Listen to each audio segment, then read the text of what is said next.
All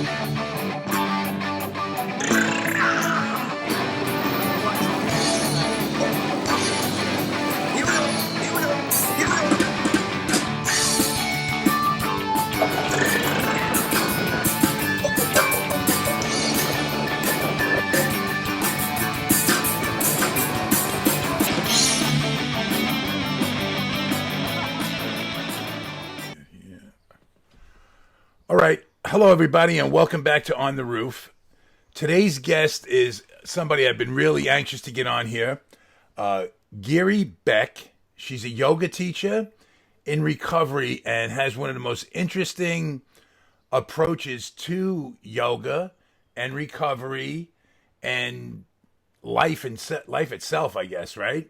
So I'd like to welcome Giri. How are you? Thank you. I'm very well. Great, and welcome to the show. Thanks. So why don't you tell us a little bit about yourself, and let's get comfortable with who you are.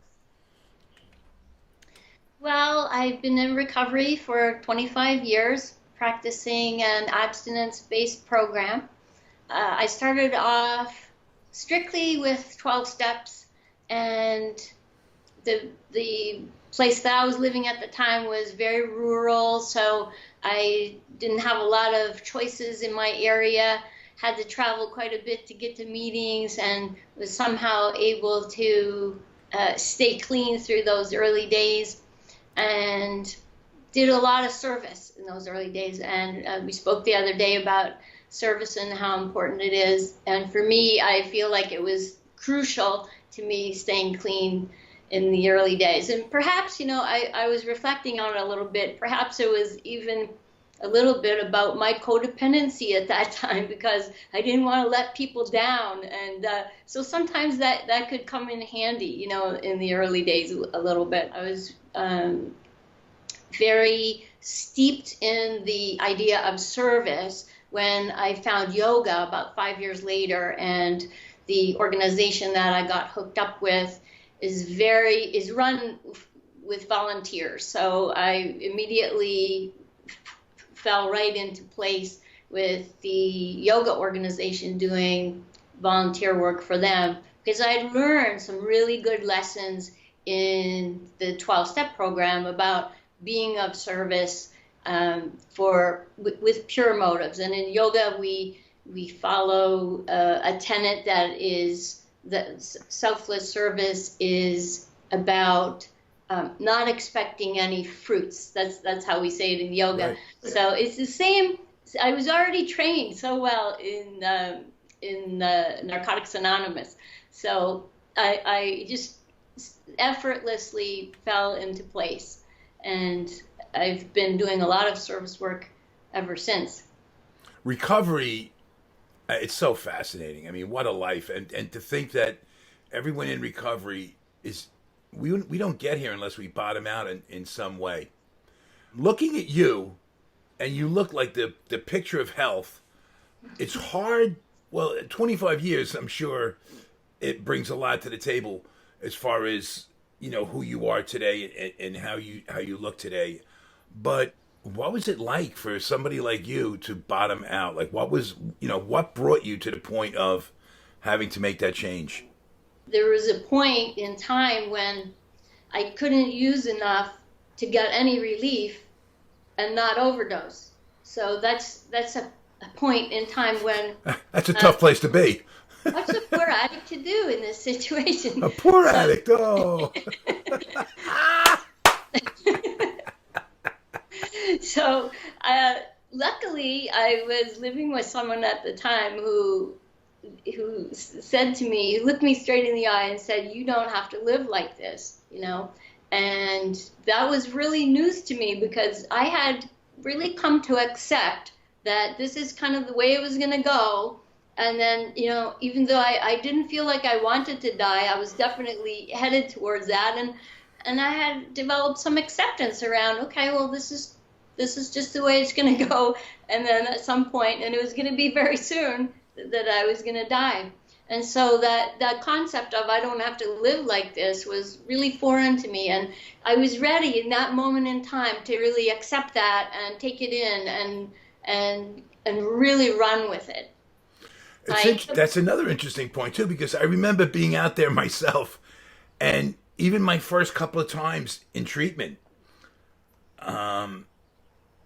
not really believing it. Like, first of all, not knowing that there was this alternative way, like to come from this way of life and get onto another road, so to speak. But then to actually think that the world that you're in is so dishonest, to think that people are really genuine and real and sincere and they've made the complete 180 was really hard for me to really believe and trust. But it takes what it takes. You did it your first time around. You've stayed clean. You were introduced to recovery and stayed clean. God bless you for that. I did. I really attribute my stubbornness to the fact that I was able to stay clean, and not let, and again, my codependency at that time, not wanting to let other people down, and it wasn't easy. I came close a couple of times. My partner was a member of Alcoholics Anonymous, and after a Sunday morning meeting, I remember we went for breakfast, and he ordered a beer with his breakfast, and I was just, then the server asked me what I wanted, and there was a moment in time that I still see as one of those snapshot moments that it was either this way or that way, and it went very slow, it was like in slow motion, and I said, I'll have a coffee. And, it could have all been over right there in that one little decision. It was over for me many times over that one little decision. I needed to be so grounded and convicted in recovery that if I was wavering at all, I was finished. Like, there was no chance. That's just my experience, and we're all different, It's unbelievable how we come in so broken that whatever gets you to the next meeting, whether it's attractive woman, I know people that come back to certain meetings because there were cookies or coffee. Exactly, yeah. Or because it's warm and it's cold out. Exactly. I mean, whatever gets you there. They say take no shame in that. But then when you get there, it'll get us before we get it. I learned that whatever I could give was enough.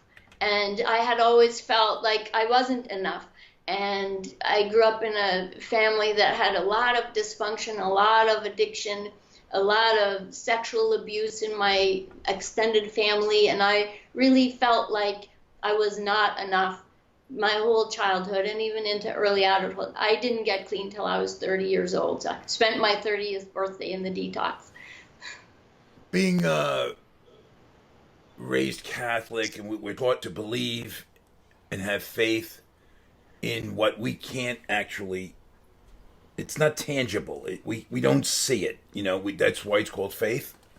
But finding my way into recovery, and the words are often thrown around and they lose the impact because they're thrown around so much. But the word miracle, I mean, you're a miracle. I'm a miracle. I don't like to refer to myself that way to others, but when I feel sometimes, I know where I was, and I know where I am, and nobody can ever interfere with that, right? When I walk into a room, any room of recovery, I'm looking at tangible miracles, and there's no question. There's no question. And when the more you get comfortable hearing people's stories and understanding the truth in them, the more I almost feel destined for the whole journey, that and this. Having hit bottom after bottom after bottom, comes a clarity, and then in recovery there comes so much to see that we can only see because of that clarity. Like, to clearly see and kind of get a better understanding if you stay clean long enough, that is. And that's where I battled, because I would get clean and then fall off and have to start all over again. There's stuff that I'm dealing with now that could have been dealt with 20 years ago had I stayed clean. But until you stay clean long enough, you never get to certain issues. And so there's a lot to be said for somebody like you that came in and just stayed the course. No matter what it took, stay the course. Let people love you until you could learn how to love yourself. Learn to establish a worth and a self-esteem and a value. And it's amazing how you can do this for $1 a day if if you feel like putting it in. I mean, Yeah. if that's not beautiful, what is? At some point, I really felt like I needed to branch out and go more into holistic stuff that, because a lot of my traumas, even though it was the therapeutic value of one addict helping another was amazing, and I had never, ever shared my story with anyone. And to be in a room full of people who were talking about things that I could relate to, and Right. I never talked about those things to anyone. That's why I believed, in the early days, because I was like, these people are just like me, and until that time, It's I so felt like I was amazing. completely different. Yeah.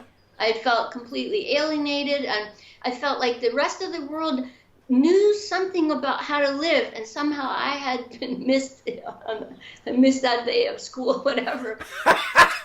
Decided to be absent the wrong day. Yes, And I relate. that's how it felt to me my whole life. I felt completely like there's a cosmic accident and I landed on this planet by mistake, but I don't belong here. Right. And that's how it was until I went to the rooms and heard that other people were feeling the same stuff as me. And I swallowed it up whole. I was just like, yes. Finally, I was relieved. Like, oh, I know now what's quote unquote wrong with me. It was like a huge relief. Oh, there's a name for this. There's a treatment for it. It was a great relief. I'm still on a pink cloud over it. Like, up until then, I did not know what was going on. I knew something wasn't right with me, but I didn't know what it was. I didn't know there was a way to treat it, and so that was the best day of my life when I went to my first meeting.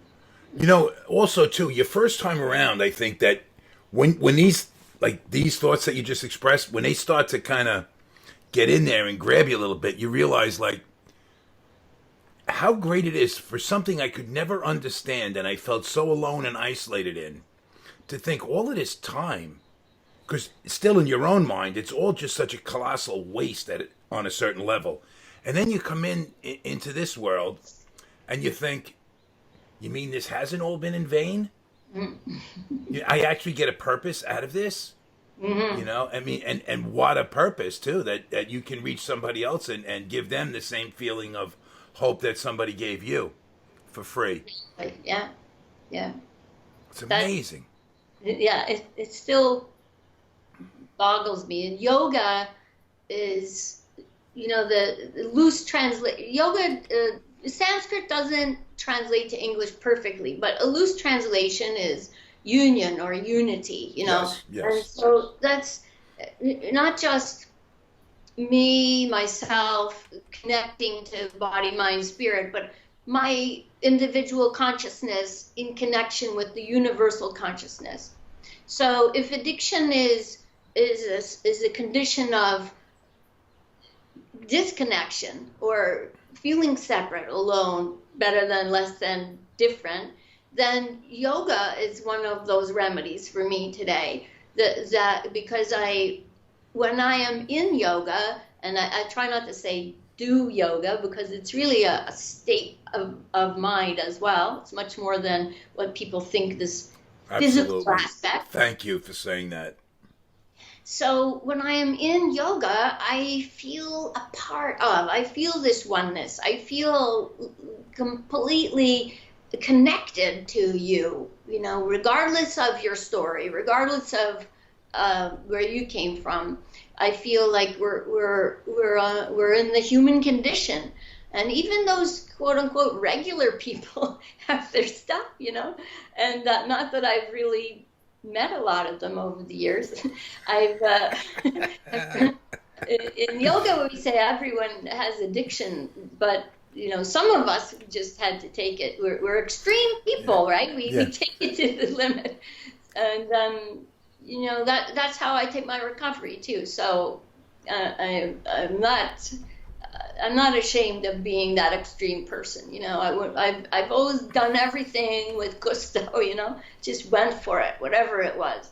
I never did anything halfway, and I'm not sorry for that. It got me to my knees for sure, but it also is what keeps me going full steam ahead too. So Yeah, that's interesting, and I'm glad you brought that up. I think that it takes, once addiction has set in and all that conditioning from that whole lifestyle grabs us and controls us, right? It takes a lot of work to kind of decompress and uncondition ourselves, and then let the love in and start to rebuild. I always question that term rebuild too. It's like when people say, "Oh, in 5 years you get your brains back." I'm going, I don't want my brains back. I want new brains. I don't my brains. No, thank you. Please give me a new way of thinking. even the word recovery is like I know you're right. You're right. Yeah. But what it does is if you stay in there long enough, I had to stop questioning all of this stuff too because I was getting in my own way, like big time with some real petty stuff. But anyway, so then you get to a certain point, and for me, that's when I kind of sought a deeper, like a more of a purpose. Like I still go to meet. I'm in recovery still, and I do that, and because I have no shame in it. Like a lot of people, I've had people in the world of consciousness who like critique me from referring to myself as an addict. And I'm like, you're the one that's harboring on the stigma that word carries with it. Me, I'm owning the word as I know it. And because I'm an addict, I've got the greatest life I could imagine at this point today because of the whole roller coaster ride, the good and the bad. And I'm an addict that's not getting high. So I can say that with a sense of pride. If I'm under influence at all, you won't ever hear me refer to myself as an addict, especially to other people. Man, no way. But that's a big thing. And then this whole, like you mentioned about yoga being a state of mind, a way of life. It's not a group of poses in a class for 45 minutes or an hour and a half, whatever it is, right? It's really how you're going to live your life and the principles that you're going to apply to your whole being that people often misunderstand. And a lot of, the more popular it becomes, the more watered down it becomes too. So that's why I'd like you to expound upon that a little bit more because it is that important. I just remember being in my first yoga teacher training, and I had a woman sitting beside me who I hadn't met. And somehow under my breath, I said something to the effect of, when they were talking about the philosophy, this is just like the 12 steps. And this woman beside me must have heard me, and she was also in the program, another coincidence. And she goes, right? And we're like, oh my gosh, I already know all this stuff. It's exactly the same. They're using different words, but it's this process of self-inquiry, and taking off the layers and finding out, really what's at the core and the service. And it was just humility, truth. 12 steps, but it's 8 steps.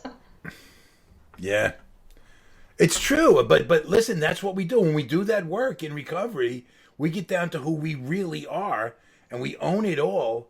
And with that comes these two great things that we mentioned so much are humility and gratitude.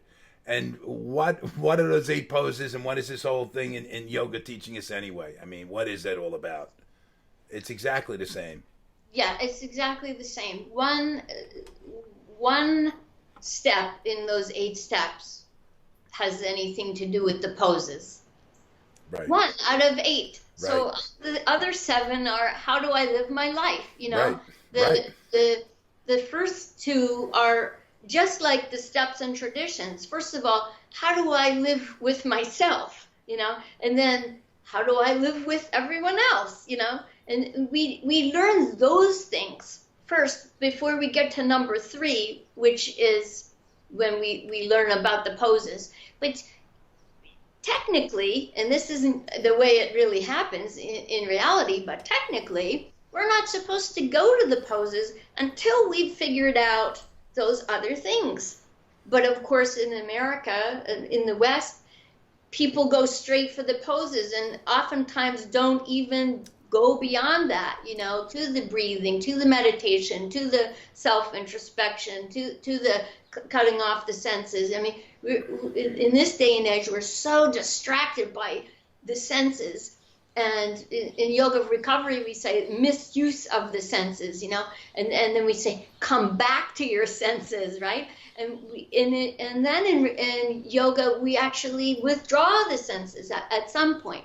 But first, we have to learn how to use the senses properly, because most of us are misusing them. And even when we put down the drugs, whatever they are, then we misuse the senses in other ways, with food, with people, shopping, gambling, all these other things.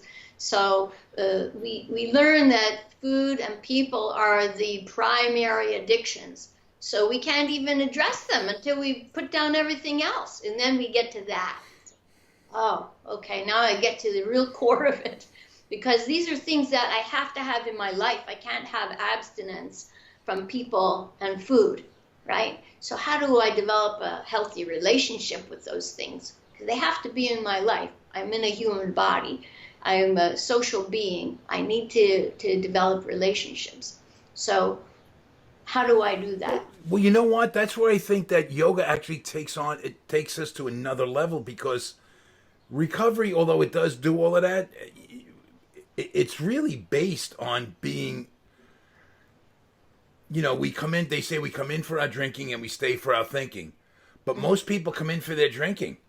And that's kind of where it stops. And how obvious it is that every room you walk in, you see the steps written down.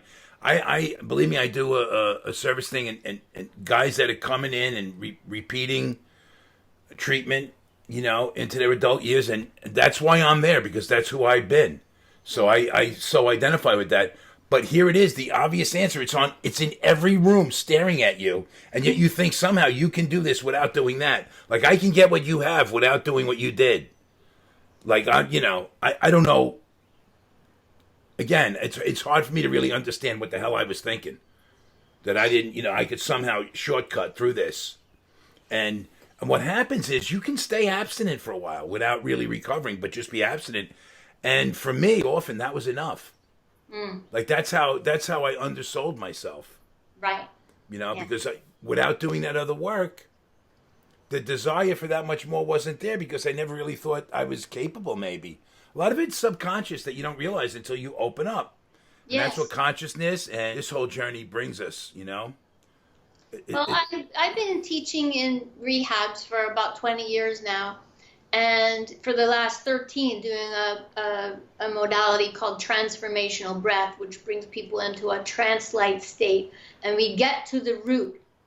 In yoga, we have 5 bodies. And this is the first body, the most gross body, the physical body. But the most subtle body, the bliss body, is where in the program we would say the old tapes, right? In yoga, we call it samskaras. These are the things that just keep playing over and over. Right. This is why, in my opinion, we don't really heal at the root, because the other things we do, which are therapeutic, the talking to one another and all of that stuff, we don't get to the bliss body, excuse me, and change something there. That's where it's hanging out, this old tape. So we do the breath and we get to that. So many of my clients I see coming in over and over again to treatment because they don't want to go there. We're so afraid to feel that when you start to get to something that's a little juicy, they stop. Yeah, another word for juicy would be fearful. Yeah, I'm looking at it as a facilitator thinking, ooh, there's something juicy. No, I understand. Yeah, I get it. I see the person breathing and I see what's going on in their body, and I can see that how they're getting to this place where something major is going to shift. Yep. And that's when they stop. Yep. Yep.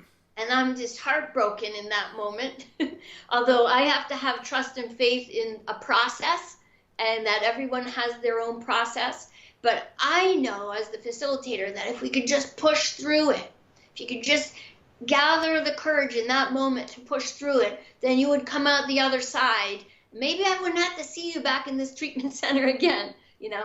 So that's why I think people just keep coming back and forth, because they don't get to the root, you know? And so many people are just looking at the symptoms, which is the using. The using has not much to do with it. It's just your way of finding relief. But take away that, and then you've got to really get to, okay, where's the pain coming from? The using was a way to get rid of the pain. It was your solution. Why are we using, right? It's not a great solution, but it's the only one you had. So it is a great solution until you cross those invisible lines. It's pretty great.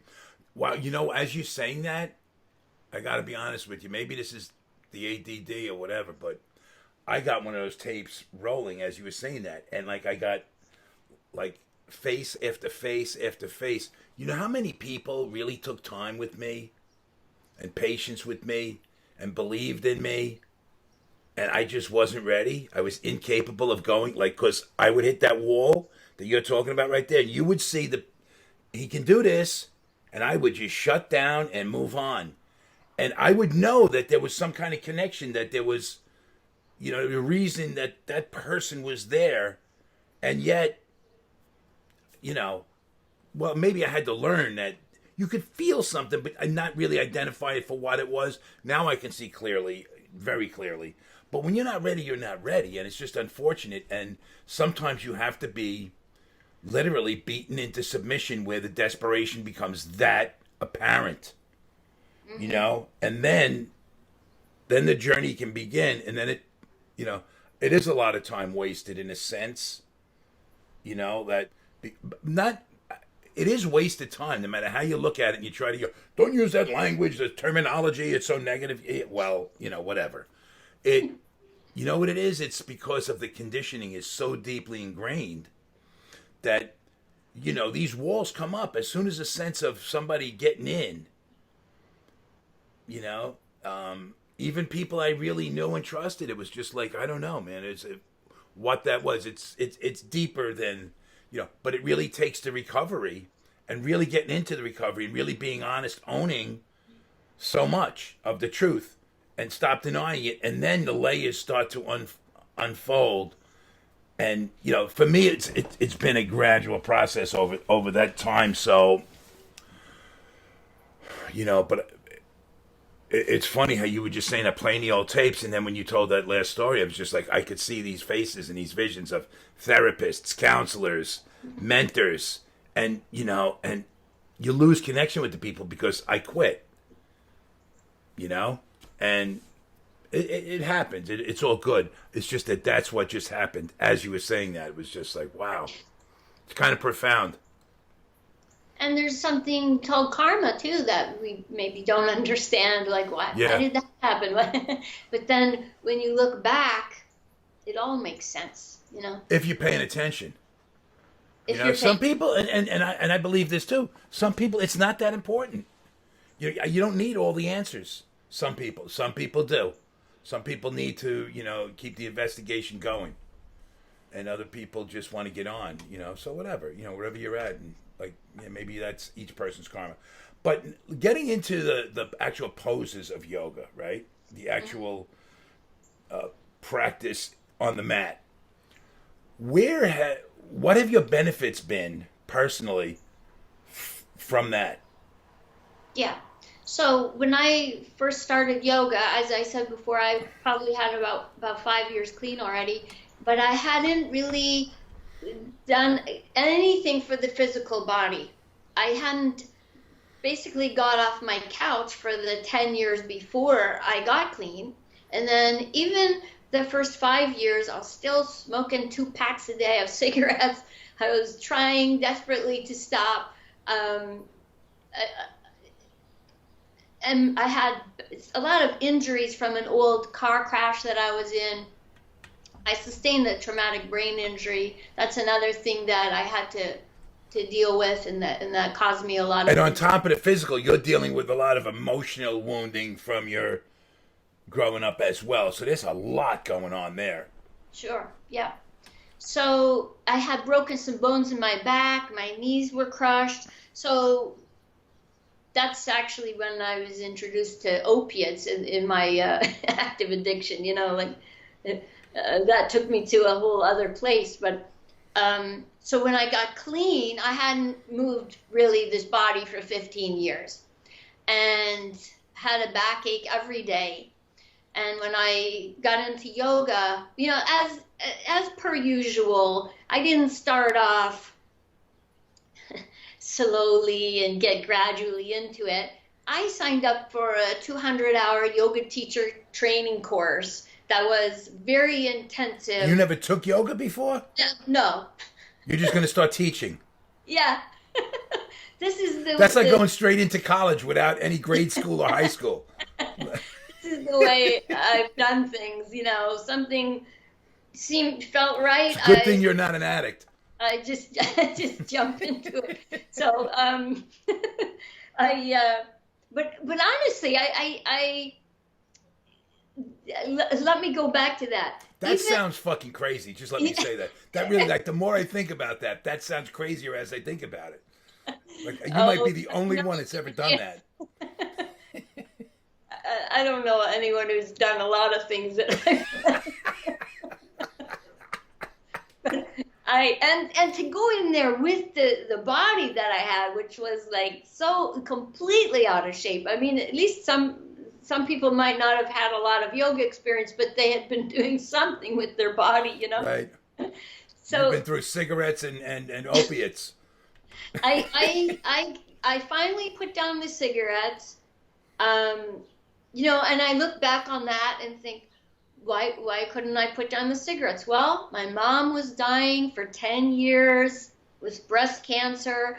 And you know what? I think subconsciously, we talked about that for a moment, I was still hanging on to the cigarettes, like as my only, way, because I know she's dying soon. I probably at some point in the back of my mind was like, well, at least you've got the cigarettes, to deal with it. And so after she died, a few months later, I was able to put down the cigarettes finally. And just like when I got clean, unlike you who got clean for different periods, I couldn't get one day. In the last 10 years of my using, I didn't stay clean one day. And the same with the cigarettes. I couldn't stay off cigarettes for one day. Yeah. And I phoned my sponsor up and I said, hey, you know what? I'm going to the woods. I'm getting my dad to drop me off in the woods with my tent, and I'm not bringing cigarettes with me. And do you want to come? And she didn't even think about it. She's like, oh yeah, I'll come. She wasn't even a really heavy smoker, but she wanted to drop them too, So we did that. We went into the woods because, I tried to go into the detox, but they wouldn't accept me. They kept saying, did you relapse? And I said, no, I didn't relapse. I just can't get off of these cigarettes. It was really irritating me that I couldn't get off. They wouldn't accept me in there. So that was my last straw, was to go in the woods, and that did it. I got my one day in, and then each day after was easier. Then I was able to go to teacher training because you couldn't bring cigarettes to yoga teachers. You got all this time on your hands from not smoking. 2 packs a day of 25 each pack in Canada. Yeah, that took up a lot of my time. Yeah. I would smoke when I ate dinner. I would just like take a puff, take a bite. I would smoke in the shower. I'd like reach out of the shower, grab the cigarette. I mean, it's just constant smoking. So for me to get off of those, I was finally able to move forward, go to yoga teacher training, 30 days intensive the bell rang at 5:30 in the morning, and we were going till 10 o'clock at night with one hour for ourselves to do like luxurious things like take a shower and do your laundry and stuff like that. The rest of the time, we were sitting cross-legged in the temple, or we were doing yoga asanas for 4 hours every day. Wow, my body hurt from hair to toenails every single day for that 30 days. But you kept getting up and doing it. I did. I did not miss a day. So everything changed then. Everything changed. I never had a backache after that. I had energy. My sponsor, best friend, is still is my best friend, said, "Oh, your whole body changed." You know, because of your posture. Yeah, that I added an inch to my height actually. Now I'm like a towering 5'1". Every guy should want to do yoga in that case, because what guy doesn't want to add an inch? So, and I just had so much more energy and clarity. So physically, a lot changed. A lot changed. I just had musculature, which I didn't have before. I was just like skin and bones. We had mentioned the other day that I had an eating disorder for many years too. So I was just really skin and bones, and I didn't have any muscle tissue. So yoga teacher training, even though I hadn't been acting out in my eating disorder for many years by the time I went there, I still didn't have muscles. You know, you don't get many muscles sitting on the couch. So everything changed for me physically. And then just the meditation, you know, that's when I really started to meditate. And we meditate in yoga teacher training for half an hour twice a day. So that was, you know, that developed a regular practice. And then and chanting, that was another thing that came into my life at that time. And that just changed my life completely as well, in terms of changing my vibration and raising my vibration and really opening my heart. This is the main thing that chanting has done for me. And those three things really made huge differences. We did 1 hour of karma yoga every day, which is, karma just means action. So it's the selfless service that we call it, karma yoga. So I already had known how to do that, and without expectations back. And so that was one thing I knew how to do when I went to yoga teacher training, was to be of service. Yeah. Before we get into the meditation stuff, though, the actual work that you do on the mat, let's just for the beginning to start in this yoga teaching period, right? What did you learn about yourself while you're actually working on your mat, like staying within your mat and within yourself, and like what kind of transformations took place for you? Okay, so I was able to see how I still wasn't okay with just being. That I still pushed, because there was an underlying feeling of I'm not enough just as I am. I have to push, I have to achieve something to be good enough. So you find that out on the mat. When you're in those postures, that might be challenging. And for me, all of it was challenging. Every single posture was challenging.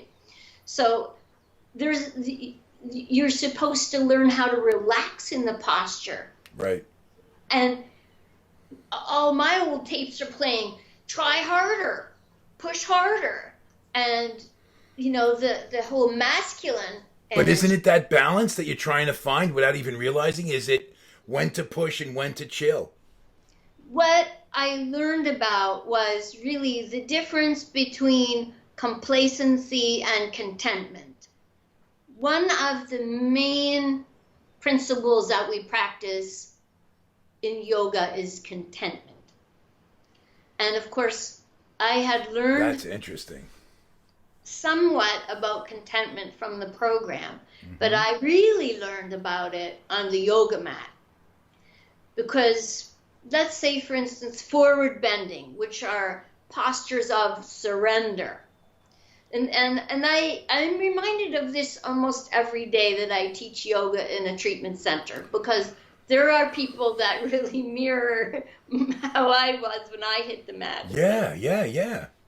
If I could just touch my toes, Yeah. everything would be If I could fine. see my toes, that'd be a great place to start. So I see people with this control and with this pushing, and my father always was encouraging. But what my message was I'm not good enough. I can remember him holding my legs for the push-ups, or no, sit-ups, Right. because I was in this thing in school, and we had to do, in order to get the gold medal, we had to do 60 push-ups in a minute, or sit-ups, I keep saying, sit-ups. So he was, coaching me with that, right? And he'd just be like, one more, and I'd be exhausted, but he was that was his way of encouraging. But what I received was, you're not good enough. From the place I was coming from, that's what I received. Even though that wasn't his intention, that's what I received. Mm-hmm. So that old tape continued to play over and over for so many years. And I only addressed it when I got to the mat. That's the only time it finally... In your 30s. In my face. I'm 35 years old. Yep. Amazing. Yeah. Isn't it amazing? And you know what? I'm gonna sidetrack on that. We just said, because that's trauma. And that's it's not often, that sounds like a dramatic word to give something like a misinterpretation. Your dad's intention is totally great, and he's trying to get you to win a gold medal, which ultimately is going to make you feel happy, right? But so his message is given this way, but it's received because you're young and you don't know better differently, and you got this other shit going on. So you receive that message, and here you are at 35 still dealing with that misinterpreted message. It happens every day. I see it every fucking day. It's real simple. If we can just learn it's okay to start addressing it. Just don't leave it there. When you just leave it there, it's like a cancer that just keeps growing, and then we get angry and we get vindictive and resentful, and it's like putting steroids on this thing. And before you know it, you're in your 30s. Thank God you're in a place of resolve. If you're still an active addiction in your 30s, you could be getting high over this little thing. And all the real trauma that comes with staying out there and still doing that kind of damage to ourselves. Some of this stuff is so fucking fixable. It pretty much all is. No, but I mean, some of it is just so fucking fixable. But it never is even brought up. Mm-hmm. You're right. It all is, though. I'm not disputing that. You're right. It all is. Look where you are. I mean, come on. It all is. Clearly. There's a lot of stuff that I see going on the mat, and people are not comfortable in stillness because this starts to go. So yeah. I teach something called yoga nidra. I don't know if people are familiar, but it's a style of meditation where you just lie there and you listen to my voice, guiding you through a few different techniques in stillness. But I find that people in early recovery most times it's impossible. cannot handle Absolutely unattainable. Bad neighborhood to be in. Yeah, but the noise is so loud that they can't hear you. Well, they hear me in yoga nidra. Okay. And this is where a lot of healing takes place. Because otherwise, all they can hear is that. Blah, blah, blah, blah, blah, blah, blah. Can I tell you, I'm going to share something with you here.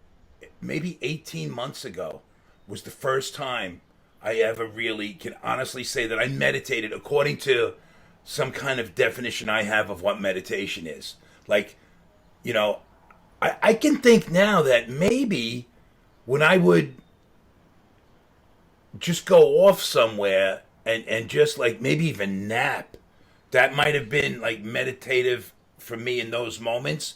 But when I tried to consciously meditate, it was beyond impossible. Every rehab I ever went to, they tried to incorporate some of this. And I'm telling you, I'm sitting in a room full of dope fiends that I don't know. I'm not closing my. The last thing I'm doing is closing my eyes. Never mind shutting my mind down. Are you crazy? Mm-hmm. Like that's just like And then there's all that other stuff that, you know, the way we posture to present ourselves. And it's all of this, all these dynamics in place at once. There was no way I was able to go there. So I literally thought I was just going to be one of them who is not going to get this as far as this meditation, right? And then I met this woman who online via Skype did a sound bowls and a guided meditation and the vibrations, and I literally could feel vibrations through. And I think she was in Pennsylvania at the time. Yeah.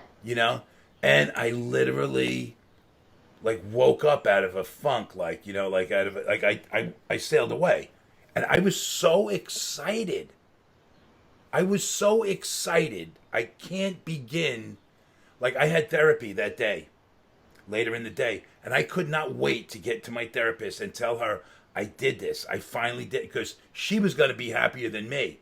She'd always encouraged this, and she's very good that way. But, I mean, that's how excited I was. Like a little boy in school that can't wait to go home and tell mom what just happened in school today. Like I did something good, like one of those things, and I want to run home and tell her right away. That kind of excitement. Yeah.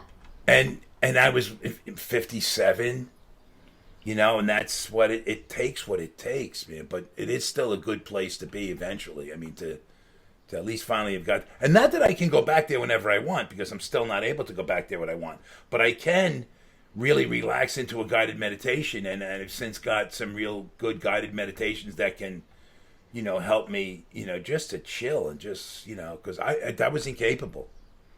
I can tell you how many people in my life, especially when I was younger, that would say, just smoke some pot, man, and shut the fuck up. My father would say that without the pot, just shut up. But I had that kind of energy, and I just couldn't, I didn't know how to direct it, but that's so vital. That what you just said there was one of those. The answer is always a simple one. The difference between viewing where you are as a state of contentment or whether you're being complacent. I mean, it's almost like a positive reflection of yourself or a negative, right? But it's the perspective shift that's necessary to how you're going to see that. And be honest with yourself. So if you know you're being complacent, not to beat yourself up, just shift. Mm-hmm. And if you're in contentment, well, that's great. Stay there and just be cool with that. That's profound, though. When you've never known that before, what a simple answer. But wow, what a gift. Yeah, it's a big gift.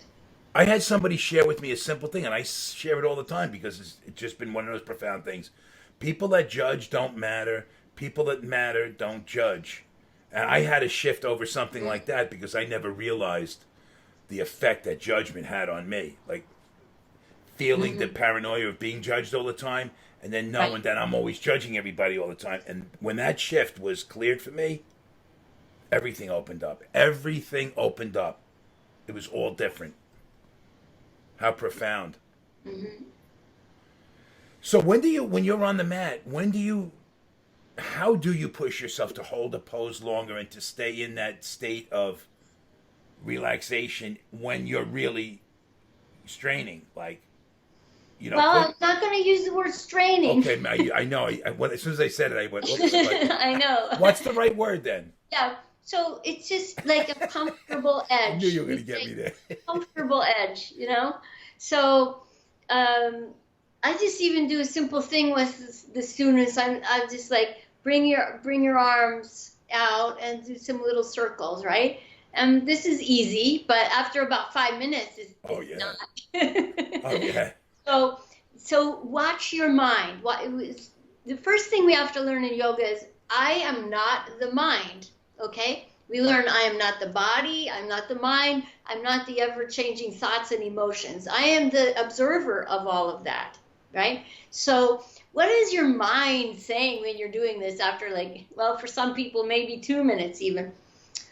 The mind's going, oh, I can't do this any longer. How long is she going to make us do this? It's impossible. My arms are going to fall off. They're so tired.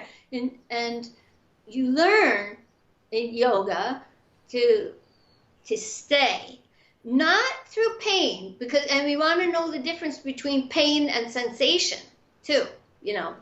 Like when you're stretching your hamstring, is there a sensation or a pain? If it's a pain, then you back off. We're not trying to hurt anybody here. I think you've suffered enough. You know, by the time you get to my class, you've suffered enough. I'm not trying to cause you more pain, but I want you to go to a place where you can feel something. You're trying to hold a posture.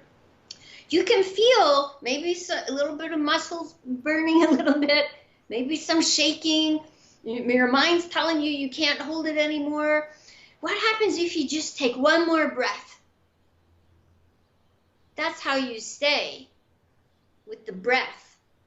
You get out of the head telling you all this stuff. A breath at a time. One breath at a time. And that's what keeps you there. But remember, there's also that edge of you don't go to pain, but you know the difference. After a couple of classes, you'll start to know the difference. You get that with experience, right? Right? What is me just being on a comfortable edge and learning, how can I stay in a moment in time in my life that's not exactly comfortable, but I can stay there as long as I take another breath. Like everything on the mat is a metaphor for your life. So what uncomfortable position can you be in your life that you just want to run from or escape from, that you can take one more breath and just be there a little longer and see what happens? What about a craving? Craving comes up. Do I have to act on it? Or could I just wait and see what would happen if I just took another breath and stayed there? It's about learning to stay in the present moment, whatever that moment is looking like for you, you know. And it might be that you're going like this, or it might be that you're having an argument with a loved one and you just want to run out and slam the door and say, F you, I'm out of here. What happens if you just stayed one more second and took another breath, you know? Does it make sense what I'm saying? Oh, listen, can I tell you something? With my experience, right? I was just in Munich, and I was at a certain point where I went over there with a lot of intention it's about this project I'm doing, right? And I got to a certain point where I didn't think it was going the way, and this is really pathetic because it's that child in me that I revert back to no matter how much experience I have with success in recovery. Like I've made it through some of the most difficult stuff in recovery, and my experience is that. And then my other experience is not making it through some real easy stuff. So my reference should be enough to get me through anything at this point. And yet I was to the point where I'm just saying, you know what? Just pack your bags and go, man. Cut your losses, dude. One of those real old tapes playing again, right? And guess what? I found a meeting in Munich, and I just I shared, man. And I listened, and I came at it 1 hour later. I did a 180 because because the answer reveals itself, and sometimes it has nothing to do with the circumstances, the people, anything. It's me. It's my sabotage. And things were not going exactly in tune with the way I wanted them to go. And I'm cool with that as long as I can stay, right sized. You know what I mean? So I needed that just to get me recentered again, and everything was great. But I can fuck up over something. I mean, I can pack it in and walk away from everything over nothing. I say always only addicts understand what it is to invest everything they have emotionally, physically, to sacrifice, to persevere, to endure, to give everything to something, to either achieve something or whatever it is, a relationship, a job, a career, whatever it is, And then right when you're about to cross the goal line, per se, like a burned out cigarette, we just flick it and fuck it, man, fuck it. And walk away from it all. never getting the gratification of completion, or because you got there. Like I would have this sense of, I don't know what it was. It was pretty pathetic when I think back, but I would kind of feel self-righteous, saying I proved to myself I could do it, but I didn't prove to anybody else I could do it. Like there is no, like, if I would go to 4 years of school and leave the day before graduation, you know, like, and so it took a lifetime to figure this out. Like, what is that about? Like, what are you doing? Like, there's nothing righteous in this, kid. You better wake up. And so exploring that and going into depth through therapy, through yoga, meditation, and all these different, I'll do anything to try to improve, but it's to find things out so that I can move forward without the obstacles that I place in front of myself. It's just the conditioning sometimes is deep, and that's not a blame or anything else. It's an acknowledgement of, like, I got some minefield that I'm walking through, and I can make it through as long as I stay, on course. As soon as I don't, it's a different kind of surrender, and not a healthy surrender.